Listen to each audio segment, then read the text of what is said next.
शनि देव की व्रत कथा। शनि देव की पूजन विधि।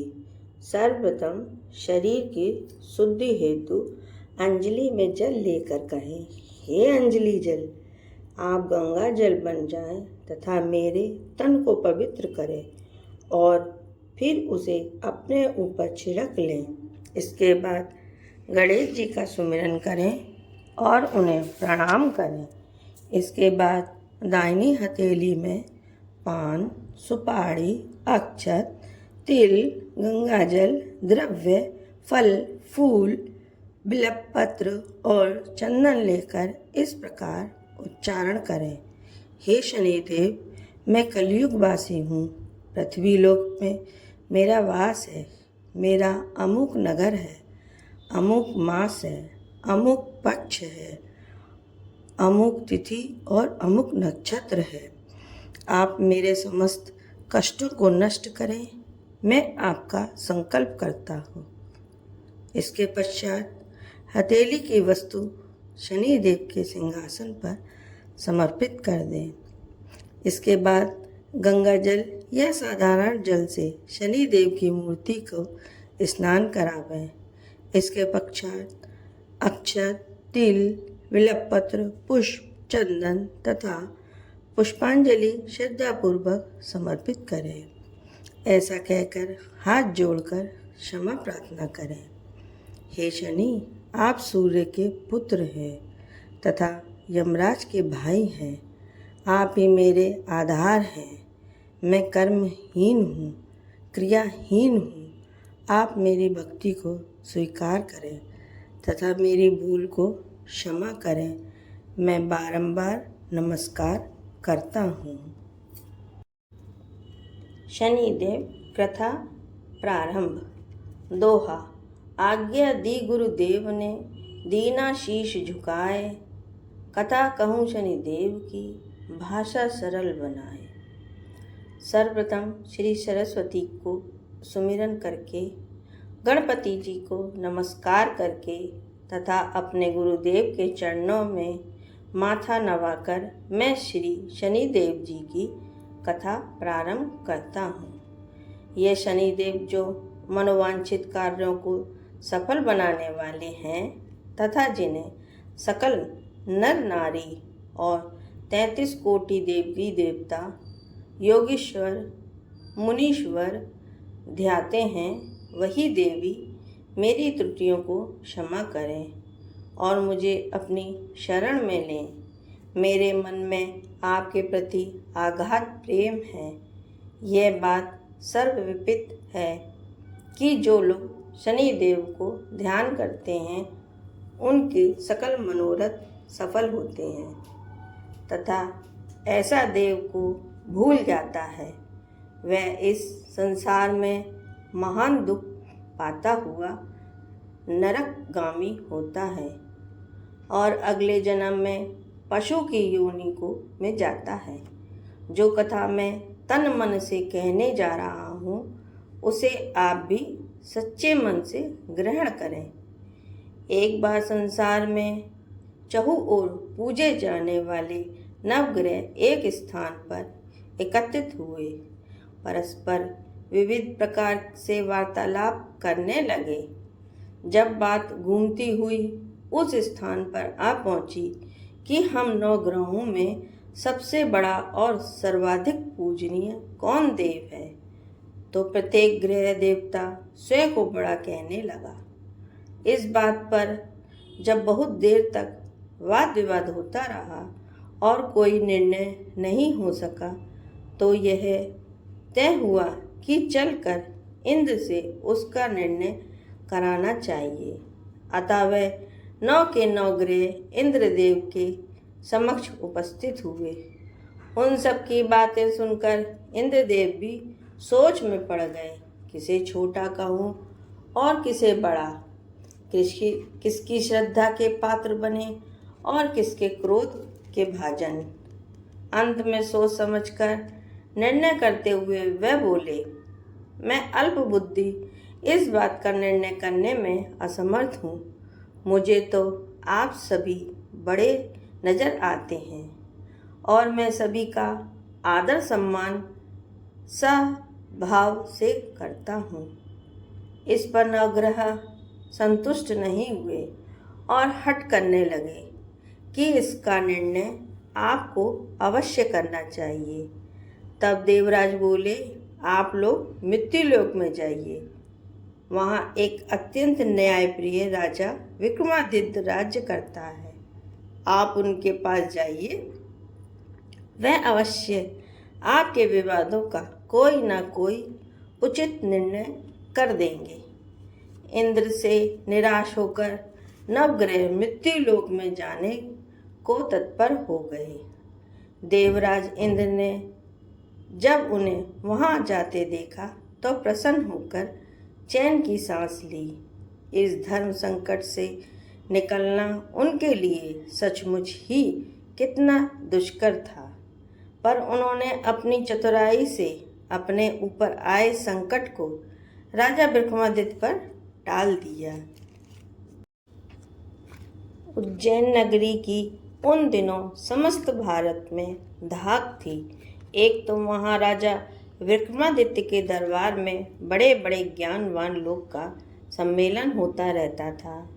दूसरे उस न्यायप्रिय राजा के न्याय से उज्जैन नगरी का सारे भारत में डंका बजता था। स्वर्ग से जब नवग्रह का निर्णय न हो पाया तो वे अपने अपने विमानों पर आरूढ़ हो मृत्युलोक में आ पहुँचे। ठीक उस समय राजा विक्रमादित्य का दरबार ठसाठस भरा हुआ था। जब नवग्रह वहां जा पहुँचे, नवग्रहों को इकट्ठे देखकर विक्रमादित्य अपने सिंहासन से उठ खड़े हुए और सभी देवों को सम्मानपूर्वक आसन ग्रहण करने को कहा, किंतु राजा के इस सम्मान को किसी भी ग्रह देवता ने स्वीकार नहीं किया।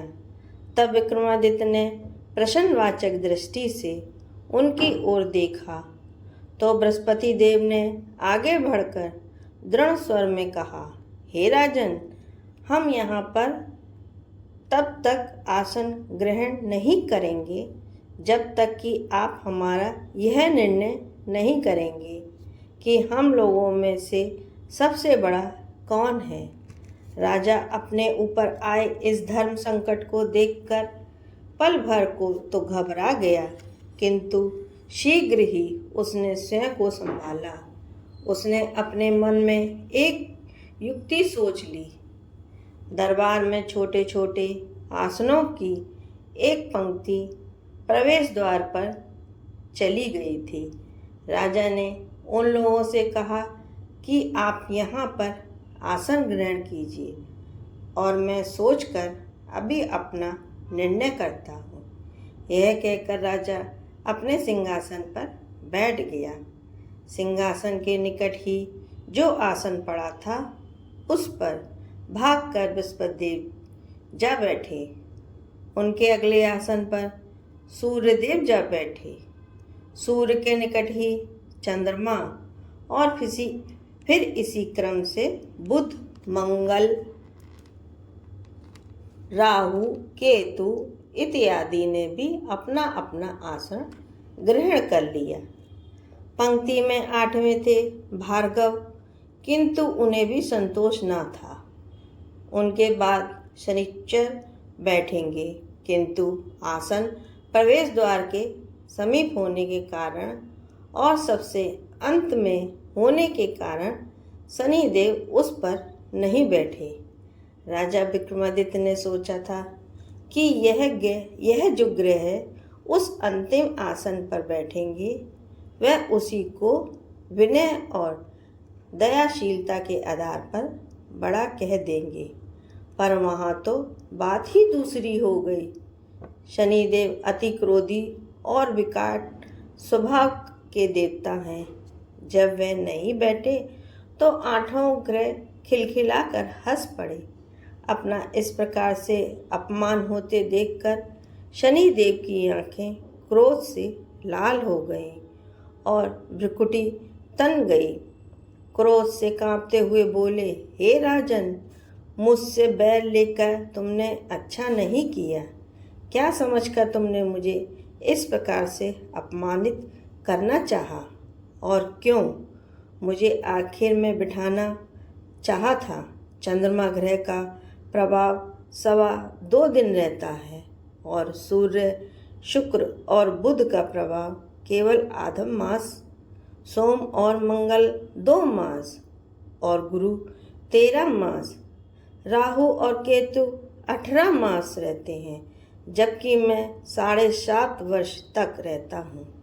इसीलिए हे राजन, अब तू सावधान हो जा। तूने तो अपमान किया, इसका दंड तुझे अवश्य मिलेगा। राजा के कुछ दिन तो आराम से बीते, लेकिन शीघ्र ही शनिदेव के कोप दृष्टि फिरी और राजा पर 7.5 आ गई।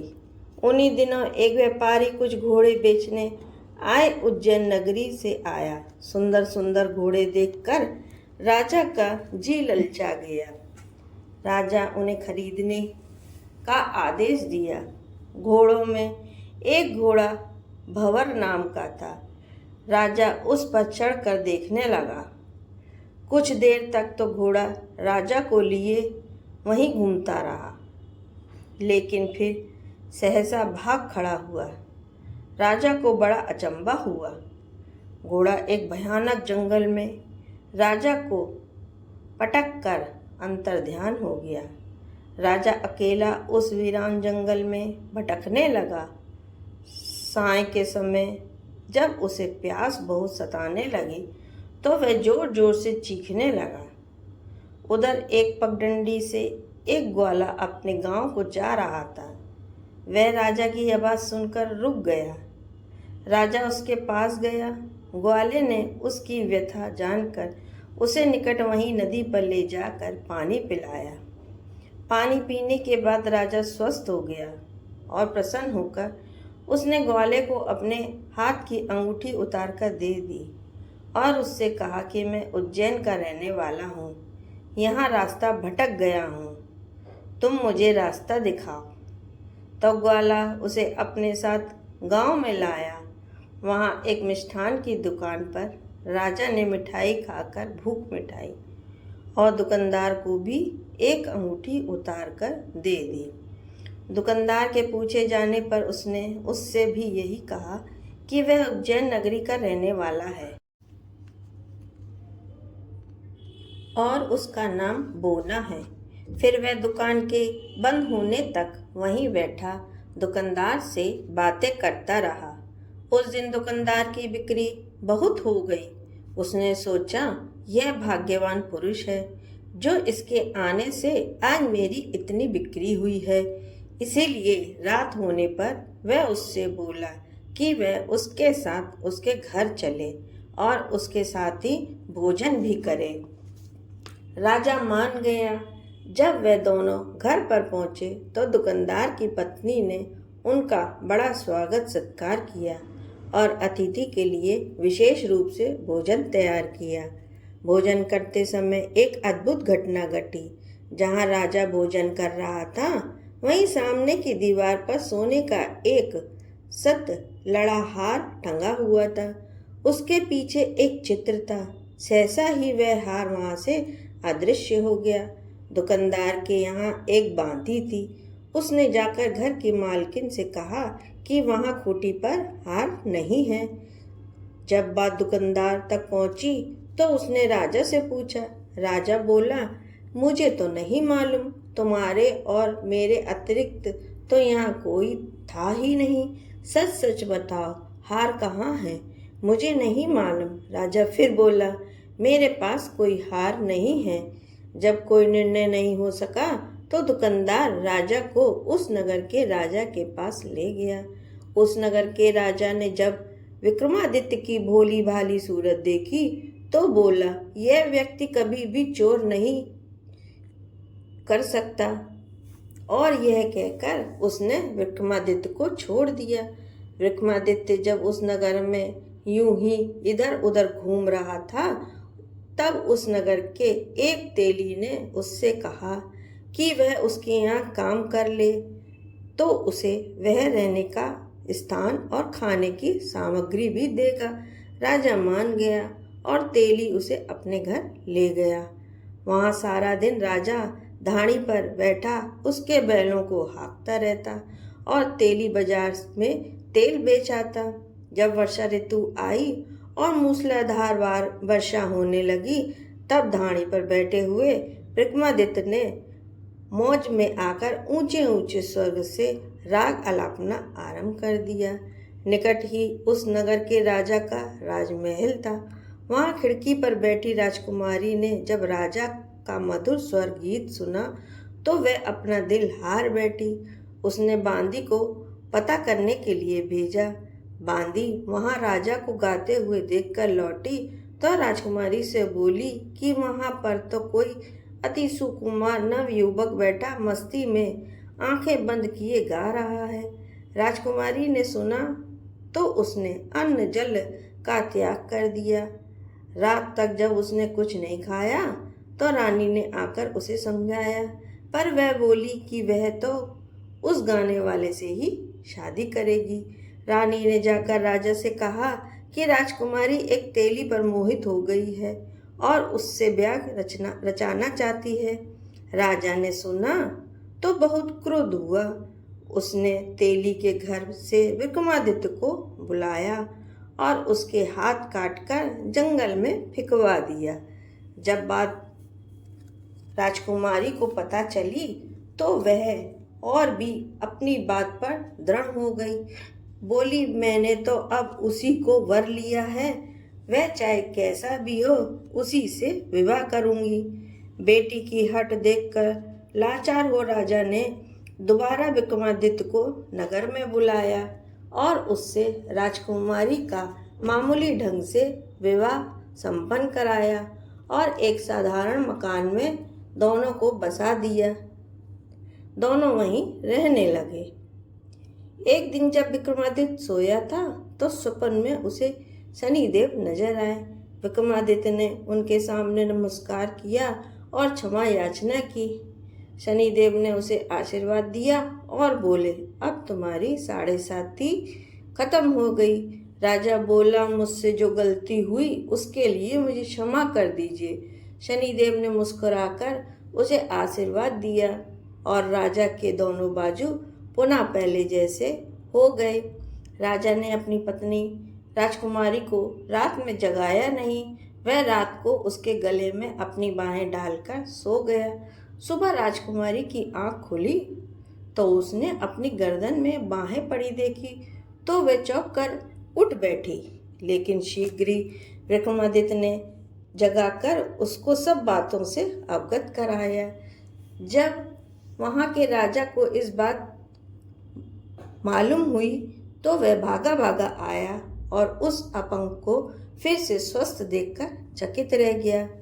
उसको भी विक्रमादित्य ने यही कहा कि यह सब शनिदेव की कृपा का फल है और विक्रमादित्य ने अपना वास्तविक परिचय भी उस राजा को दिया और सारा किस्सा विस्तार से सुनाया। सुनाते ही राजा विक्रमादित्य के चरणों में गिर गया और क्षमा याचना करने लगा। बस यह खबर शीघ्र ही सारे नगर में फैल गई। दुकानदार को जब यह खबर मिली तो वह भागा भागा आया और विक्रमादित्य के पांव पर लौटने लगा। विक्रमादित्य ने उसे उठाकर आसन पर बिठाया और कहा, तुम घर जाकर उसी खूंटी पर देखो, हार टंगा होगा। और सच ही दुकानदार ने खूंटी पर हार को टंगा पाया। राजा ने नौकरानियों के साथ लश्कर समेत विक्रमादित्य को विदा किया। राजा विक्रमादित्य जब राजकुमारी को लेकर अपनी नगरी उज्जैन में लश्कर समेत पहुंचा तो सारी नगरी में उत्साह छा गया। अपने राजमहल में प्रवेश करने से पूर्व विक्रमादित्य ने नवग्रहों की पूजा की और शनिदेव को सर्वोच्च स्थान दिया। साथ ही उसने नगर भर में ढिंढोरा पिटवा दिया कि शनिदेव मनोवांछित फलों को देने वाले हैं और नवग्रहों से सर्वोच्च स्थान रखते हैं। इस प्रकार शनिदेव को मनाकर विक्रमादित्य ने अपने राज्य, यश और कीर्ति को प्राप्त कर लिया। बोलो श्री शनिदेव की जय, बोलो श्री नवग्रहों की जय। दोहा। जैसी सुनी तैसी कही, इसमें झूठ न साँच। विक्रम भूप इतिहास को, सज्जनों देखो बाँच। सुने सुनावे शनि कथा, गावे जो चित लाए। सत्य वचन है संत का, बाको संकट जाए।